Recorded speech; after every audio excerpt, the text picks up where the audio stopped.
Exactly 20 minutes after 9 a.m. Good morning. And you are so welcome right now. It is time for us to check out our moments in current affairs. And of course, we can never get those enough of those, Mandicho, because there's always so much happening in this world that we live in. The wonderful place, but sometimes definitely crazy things take place that remind you of how human we are and how crazy it is being human beings after all. The police exhumed a body of a 42-year-old man at a property in Dachakral in Mpumalanga on Tuesday, the 9th of November. The man was identified as Makosini Sehlako by his brother. He was reported missing in August. South African Police Services spokesperson Brigadier Selvi Mushala said the police converted the missing person docket related to Sehlago into murder after the exhumation of his body. According to the police report, officers visited the house at Dachakral number 2 on 7 August 2021 when following a lead related to a burglary case. On their arrival, they noticed something strange in the yard as they found a garden spade and shoes in the mud in the garden not far from the house. The police also noticed that something was recently buried. When they got into the house, they noticed another pair of muddy shoes. The scene aroused the officers' suspicion, and they subsequently searched the entire house and found the head of a pig in a bucket in a room with blood spillage all over. The officers then interrogated two men that were present at the house about the situation, and they both allegedly claimed that they were slaughtering a pig that belonged to Sehlago. However, he was not present at the moment. The men also reportedly said that Sehlago was the owner of the house and that he received the pig from his relatives who lived nearby. Mushala said the police followed up on the story spun by the two men, and it was found to be a lie. The two suspects, Nkosinathi Nkosi, who's 31 years old, and Sfiso Pengu, who's 21 years old, were arrested for possession of stolen property.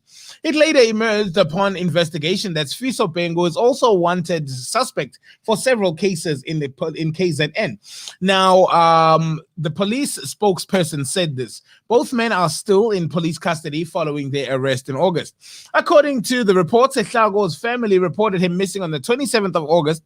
They claimed that he was last seen on the 8th of August. However, later on, the family claimed that Sehlago was buried in a pit toilet in the same house where Nkosi and Bengu were arrested, and they suspected the two may have killed him. Police followed up on this information, and with the assistance of the municipality, the slab of the pit toilet was removed. However, nothing was found. On Monday, the 8th of November, Sehlago's cousin informed police that he saw human hand in the garden. The police returned to the house in Dachakral again and found the body of a missing man. Sehlago's body was exhumed at approximately 10 a.m. On the 9th of November, and by the crime scene management, and his brother positively identified his decomposed body. The police spokesperson did not clarify whether Nkosi and Bengu are linked to the murder. Kodwa sabanjani singabantu, like, wow. Anyway, ezibhlungu azipheli. Let's just make sure that we keep it like that. As we continue. So Elon Musk on Wednesday sold 900,000 shares of the electric car maker's stock, netting over 1.1 billion to pay tax obligations for stock options. He conducted a poll on Twitter asking users whether he should sell 10% of his stocks, saying he would follow the results of the poll. Following the survey, Tesla's share price plunged on Monday, meaning the 50-year-old Musk sold his stock at a lower price than if he had sold it before his tweet, losing tens of millions of dollars in unrealized profit. These are nice life problems, by the way. These are very nice life problems, I must tell you. Documents filed on Wednesday showed the sale was put in motion on the 14th of September, suggesting it was not dependent on the survey's outcome. The sale, disclosed in two regulatory filings, will cover tax obligations for stock options granted to Musk in September. I only have stock, thus the only way for me to pay taxes personally is to sell stock, said Musk. Tesla does not pay him a cash salary, according to Forbes magazine. Musk is the world's wealthiest man with a net worth of about $282 billion, most of it in Tesla stock. He exercised options to buy just over 2.1 million shares for $6.24 each. The company's stock closed Wednesday at $1,067.95 per share.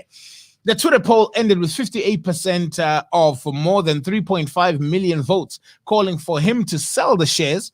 Musk tweeted, and based on a proposal by some U.S. Democrats pushing billionaires to pay taxes when the price of the stock goes up, even if they don't sell their shares.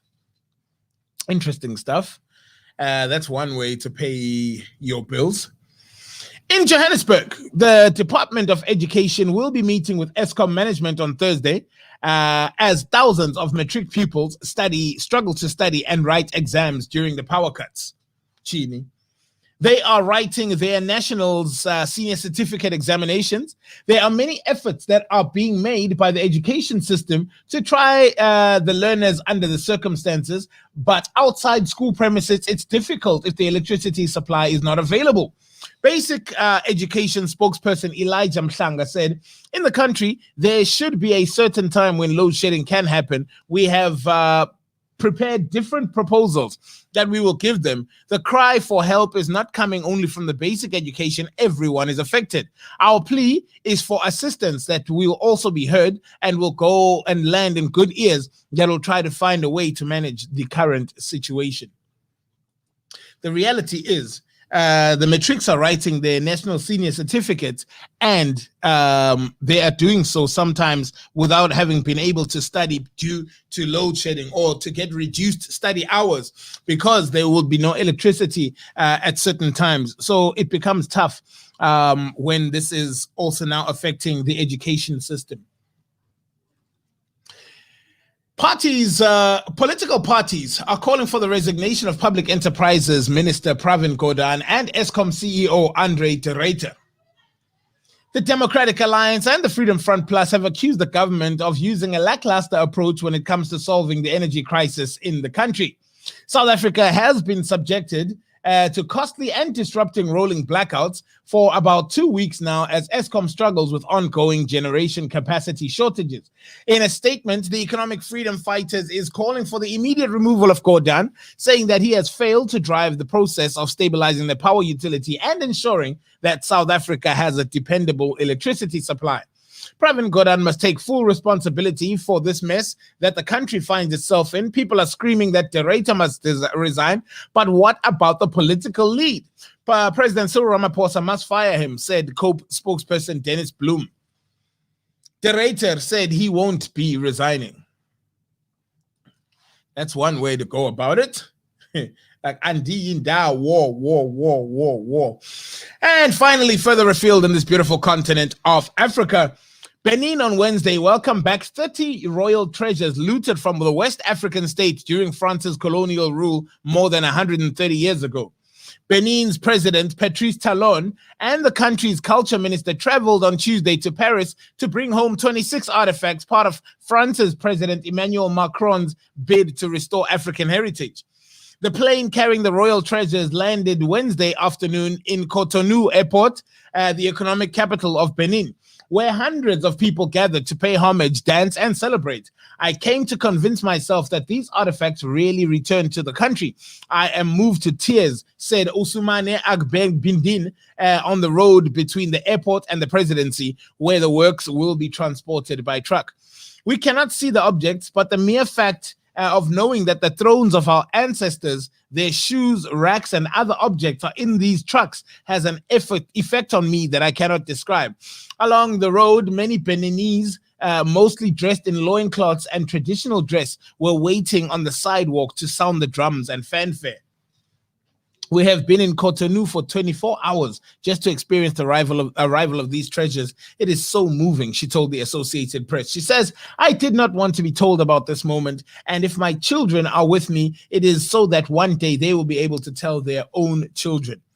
The return of artifacts taken from Abomi Palace, which also includes 3 totemic statues, comes as calls mount for Africa, for Western countries to return colonial spoils. In France, most are held by Quai Branly Museum, which has begun a review of its collection to identify works some say were acquired through violence or coercion.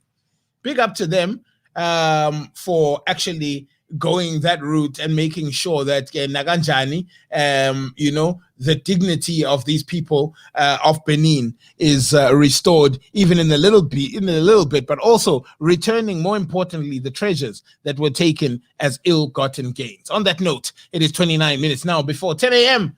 Good morning. Ladies and gentlemen, let's see what all the fuck is